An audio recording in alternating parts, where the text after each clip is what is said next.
Sobat ATR BPN di seluruh Indonesia, apa kabar? Semoga sehat selalu dan tetap semangat menjalani aktivitas hari ini. Kembali lagi di Ngopi, Ngobrol Psikologi. Bersama saya, Indi Fikraton Hanifa yang akan menemani episode Ngopi kali ini. Sobat ATR BPN, seperti yang sudah kita ketahui, tes potensi ASN mengukur 8 aspek tes potensi berdasarkan Peraturan Menteri Pendayagunaan Aparatur Negara dan Reformasi Birokrasi Nomor 3 Tahun 2020 tentang Manajemen Talenta Aparatur Sipil Negara. 8 aspek tersebut antara lain kemampuan intelektual, kemampuan interpersonal, kesadaran diri, kemampuan berpikir kritis dan strategis, kemampuan menyelesaikan permasalahan, kecerdasan emosional, motivasi dan komitmen, serta kemampuan belajar cepat dan mengembangkan diri. Mengingatkan kembali, di episode Ngopi sebelumnya kita telah membahas tentang motivasi dan komitmen serta kemampuan belajar cepat dan mengembangkan diri. Pada episode kali ini kita akan membahas tentang aspek-aspek kepribadian dari 8 aspek potensi tersebut, yaitu kemampuan interpersonal, kesadaran diri, dan kecerdasan emosional. Kalau bicara tentang kepribadian, topik ini pastinya menggugah rasa penasaran kita ya sobat. Baik, langsung saja kita akan mengupas ketiga aspek tersebut bersama narasumber kita pada hari ini yang merupakan seorang psikolog klinis. Beliau adalah Kak Yana Febriana, SPSI, MPSI Psikolog. Apa kabar Kak Yana hari ini? Baik, Alhamdulillah. Indi gimana? Baik, Alhamdulillah Kak Yana. Terima kasih ya Kak sudah meluangkan waktunya untuk menjadi narasumber podcast Ngopi pada episode kali ini. Kak Yana, aspek-aspek di episode Ngopi kali ini cukup seru untuk dibahas. Kita akan mulai dari aspek kemampuan interpersonal ya Kak. Apa sih kemampuan interpersonal itu Kak Yana? Oke, terima kasih Indi. Kemampuan interpersonal ini merupakan kemampuan seseorang untuk menyesuaikan diri dan menjalin relasi dengan orang lain, sehingga dapat mendukung kerjasamanya dalam tim. Termasuk juga di dalamnya bagaimana seseorang mampu menjalin relasi, kemudian bagaimana dia mempertahankan relasi atau hubungan itu, dan juga bagaimana mengatasi konflik dengan orang lain. Oh, seperti itu ya Kak. Nah, dalam tes potensi sendiri, hal-hal apa saja ya Kak yang dinilai untuk menggambarkan aspek kemampuan interpersonal ini Kak? Nah, tes potensi akan mengukur kemampuan ini berdasarkan bagaimana seseorang dapat menjalin relasi yang harmonis dengan orang lain. Kemudian bagaimana dia mempertimbangkan kepentingan orang lain, tidak hanya kepentingan dirinya sendiri. Kemudian juga bagaimana seseorang bisa mempertimbangkan nilai dan norma yang berlaku di lingkungan. Selain itu juga bagaimana melakukan pekerjaan secara bersama-sama untuk mencapai tujuan.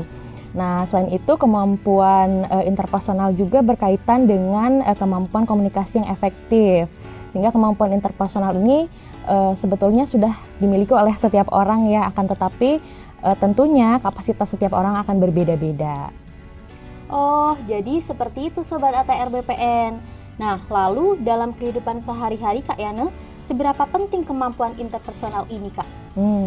Sebagai makhluk sosial tentunya kemampuan interpersonal ini sangat penting ya, tidak bisa kita hindari interaksi dengan orang lain, itu kita alami setiap hari di lingkungan kerja. Contohnya ketika kita mendapatkan tugas di mana kita harus mengerjakannya secara bersama-sama, dengan memiliki kemampuan interpersonal, seseorang dapat lebih berkontribusi dalam menyelesaikan tugas atau pekerjaan tersebut, seperti dengan cara mengkomunikasikan ide dan maksudnya dengan jelas, kemudian memahami tugas dan perannya dalam pekerjaan. Nah, kemudian ketika menghadapi masalah, kemampuan interpersonal ini juga diperlukan untuk dapat menampilkan sikap empati, kemudian berpikir sebelum bertindak, mendengarkan tanpa berpihak gitu ya, mempertimbangkan hak dan wewenang orang lain juga, serta menahan diri untuk tidak memaksakan kehendak atau pendapat pribadi.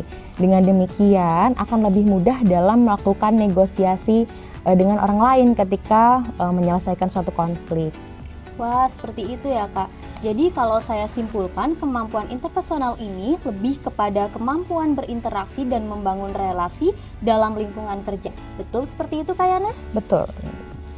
Baik Sobat ATR BPN, selanjutnya kita akan membahas tentang aspek yang kedua, yaitu ada kesadaran diri. Apa sih pengertian dari kesadaran diri sendiri itu Kak Yani? Oke, kesadaran diri adalah kemampuan seseorang untuk memahami perasaannya sendiri dan pikirannya sendiri, serta mengevaluasi diri sendiri secara objektif. Nah, kalau tadi kemampuan interpersonal itu sifatnya lebih ke eksternal, kesadaran diri ini lebih ke internal diri sendiri nih, Indi dan Sobat ATR BPN. Seseorang yang memiliki kesadaran diri itu lebih mudah untuk merefleksikan diri karena tadi dia merasakan bagaimana perasaannya, apa yang difikirkan, sehingga lebih mudah untuk tadi merefleksikan diri dan menggali makna dari pengalaman-pengalaman yang dialami. Hal ini tentunya akan membantu dalam memahami kekuatannya, kelemahan, kemudian motivasi apa yang bisa membuat saya lebih semangat, misalnya seperti itu, dan juga nilai-nilai apa yang ada di dalam diri, seperti itu. Jadi kesadaran diri itu adalah kemampuan seseorang memahami perasaan dan pikiran diri sendiri secara objektif ya Kak.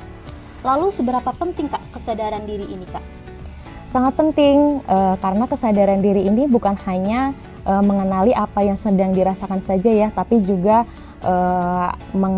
mengenali bagaimana dampak perasaan tersebut terhadap lingkungan sekitar gitu ya. Dengan adanya kesadaran diri, seseorang akan semakin yakin dalam bertindak karena tadi sudah merefleksikan diri ya, jadi semakin yakin dengan tindakannya. Selain itu, dengan kita menyadari kekuatan, kemudian kelemahan kita, hal-hal yang bisa memotivasi diri dan nilai-nilai yang dipegang juga akan membantu dalam mengeksplorasi setiap pilihan-pilihan yang ada.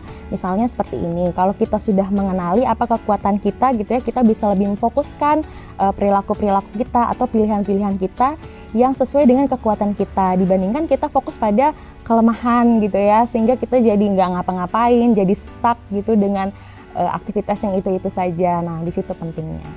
Wah, menarik ya Kak. Jadi dengan kesadaran diri dapat membuat seseorang memahami kondisi dirinya sendiri dan membuat pilihan untuk bertindak secara tepat. Kalau begitu, bentuk seseorang yang memiliki kesadaran diri dalam kehidupan sehari-hari akan menunjukkan perilaku yang seperti apa Kak Yani?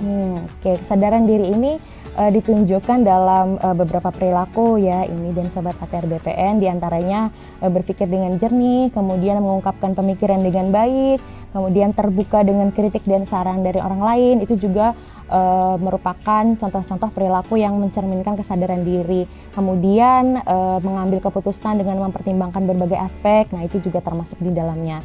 Ketika seseorang bisa mengenali dirinya, dia akan yakin dengan kemampuannya, seperti itu. Nah, memiliki tujuan hidup, kemudian tujuan karir, itu juga merupakan contoh dari kesadaran diri. Ketika seseorang itu menyadari apa yang dirasakan, apa sih yang sebetulnya ingin saya capai dalam pekerjaan misalnya ya, atau dalam bekerja, dan apa yang bisa saya lakukan atau apa yang bisa saya kontribusikan untuk organisasi begitu, maka akan cenderung lebih menikmati pekerjaan dan menjadikan tantangan itu sebagai peluang baru, seperti itu. Begitu pula ketika seseorang menyadari hal-hal apa saja yang bisa menambah semangat ya dalam bekerja, atau justru hal-hal apa saja yang justru menurunkan semangat gitu. Dengan kita mengenali hal-hal itu, dengan kita lebih sadar tentang perasaan dan apa yang ada dalam diri kita,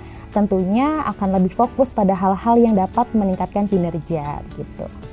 Wah, ternyata kesadaran diri itu berpengaruh pada banyak hal ya Kak, termasuk bagaimana seseorang dapat menentukan langkah dalam merespon situasi, seperti itu. Baik Sobat ATR BPN, selanjutnya kita beranjak ke aspek potensi yang ketiga nih, yaitu ada kecerdasan emosional. Seperti apa Kak kecerdasan emosional itu? Oke, kecerdasan emosional ini merupakan kemampuan individu untuk memahami perasaannya sendiri, kemudian peka terhadap orang lain, dan merespon secara tepat sesuai dengan kondisi yang dihadapi. Wah, ternyata kesadaran diri itu berpengaruh pada banyak hal ya Kak, termasuk bagaimana seseorang dapat menentukan langkah dan merespon situasi. Sobat ATR BPN, selanjutnya kita beranjak pada aspek kepribadian yang ketiga, yaitu kecerdasan emosional. Seperti apa sih Kak kecerdasan emosional itu? Kecerdasan emosional merupakan kemampuan individu untuk memahami perasaannya sendiri, kemudian kemampuan untuk peka terhadap orang lain, serta merespon secara tepat sesuai dengan kondisi yang dihadapi.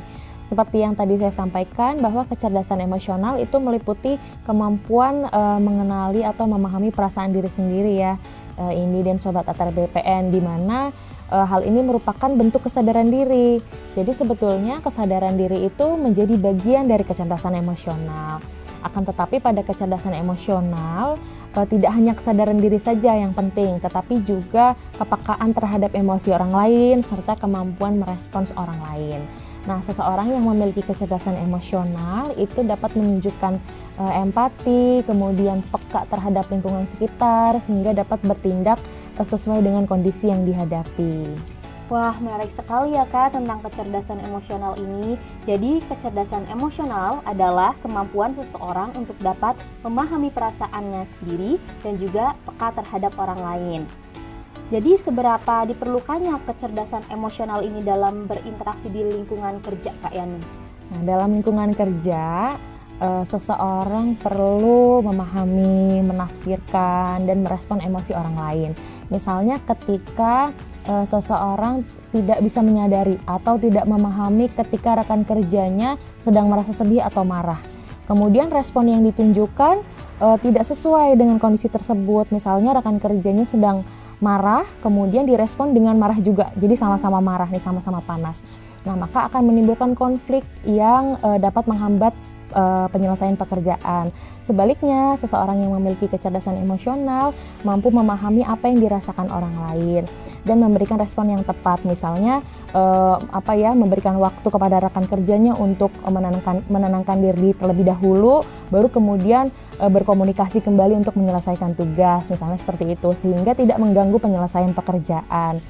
Nah, yang tidak kalah penting selain memahami emosi orang lain juga adalah mampu mengekspresikan dan mengendalikan emosi diri sendiri. Salah satu contohnya ketika menghadapi konflik atau terjadi perbedaan pendapat, ya, seseorang yang memiliki kecerdasan emosional ini mampu menyampaikan pendapatnya secara sopan dan persuasif meskipun dalam keadaan marah, misalnya sangat marah, tapi masih bisa mengendalikan emosinya sehingga situasi masih terkendali, masih kondusif, seperti itu.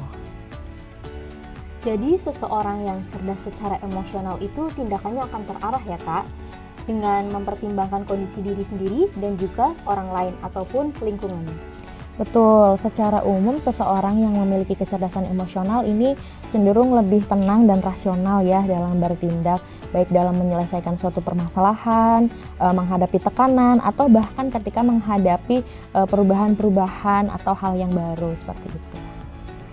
Baik, dari penjelasan Kak Yana tadi dapat kita simpulkan bahwa ketiga aspek potensi, yakni kemampuan interpersonal, kesadaran diri, serta kecerdasan emosional, ketiganya saling melengkapi ya Sobat ATR BPN, khususnya kita dalam menghadapi situasi kerja. Baik Kak Yana, silahkan untuk menyampaikan closing statement-nya. Baik, aspek kepribadian merupakan salah satu faktor yang mengarahkan seseorang untuk berperilaku. Dan tadi kita sudah bahas ya Indi, banyak sekali contoh-contohnya dari ketiga aspek potensi, ada kecerdasan emosional, kesadaran diri, dan kemampuan interpersonal. Betul sekali, ketiganya berperan dalam menentukan kesuksesan seseorang untuk bisa menyelesaikan diri dan bertindak secara tepat sesuai kondisi yang dihadapi. Nah, dengan lebih mengenali diri, memahami situasi dan orang lain, serta menjalin hubungan yang baik dengan orang lain, maka akan cenderung lebih menikmati dan menghayati pekerjaannya. Lebih jauh diharapkan akan juga meningkatkan produktivitas kerja, sehingga diharapkan ketiga aspek ini dapat selalu kita asah. Terima kasih Kak Yana. Sobat ATR BPN, ngopi kita kali ini sangat informatif sekali ya. Tidak terasa kita sudah berada di penghujung segmen. Semoga pembahasan kita kali ini dapat bermanfaat bagi kita semua. Terima kasih Kak Yana sudah meluangkan waktunya untuk menemani ngopi episode kali ini. Terima kasih juga kepada Sobat ATR BPN yang sudah menyaksikan video ini sampai selesai.